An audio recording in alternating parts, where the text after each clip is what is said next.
Good evening. We're in the Winter Gardens, Blackpool. The audience are delegates to the Labour Party conference, where there has been a lot of talk about party unity and fighting the Tories. There's also been a lot of talk about Militant. In that connection, there have been two key conference decisions. The conference gave its support for a register which would, in effect, proscribe the militant tendency, and the conference voted more right-wingers onto the National Executive, which must now decide how many, if any, of the supporters of Militant should be expelled. Representing Militant, Peter Taaffe, editor of the Militant newspaper, and Tony Mulhern, prospective Labour parliamentary candidate for Liverpool Toxteth. Roy Hattersley and Frank Field were to have debated with them, but this morning they withdrew. However, MP Austin Mitchell and prospective parliamentary candidate John Speller have agreed to take part. I think what's happened now is that we've made clear the difference between Militant and the Labour Party, that they are a parasite living on the Labour Party. They're different because their ideology is not ours. Theirs is an ideology of revolutionary socialism. Ours is one of moderate reform and reconstruction. The most important point, though, is that those ideological differences have taken organisational form, and that's what the Labour Party has quibbled at, and that's what it said is wrong by a majority of 3-1. But I'd like to just really take up one or two of the points you raised in your introduction, and also the points that were raised by the two gentlemen on my right, one on the extreme right of this table tonight. And really, these gentlemen have tried to suggest that Militant is being witch-hunted out of the Labour Party because of organisation. Now, if that was the case, then Solidarity, to which they subscribe, would also be up for expulsion from the Labour Party. Solidarity is an organisation with a membership, with a head office, with full-timers. Of course, it's not as successful as Militant. It can't produce a 16-page weekly newspaper.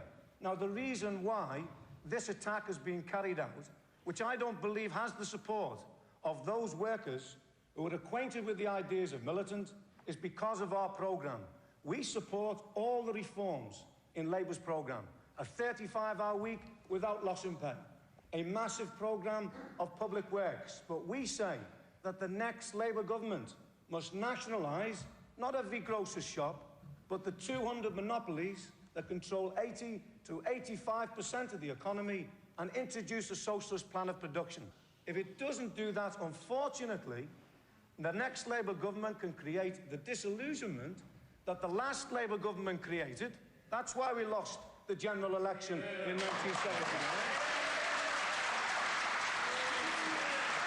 Well, I've seen, and my Labour Party members back in Liverpool have seen this week, an organised conspiracy of right-wing trade union leaders with the right wing of the Parliamentary Labour Party, which includes Austin Mitchell, conspiring in hotels in Blackpool and casting their votes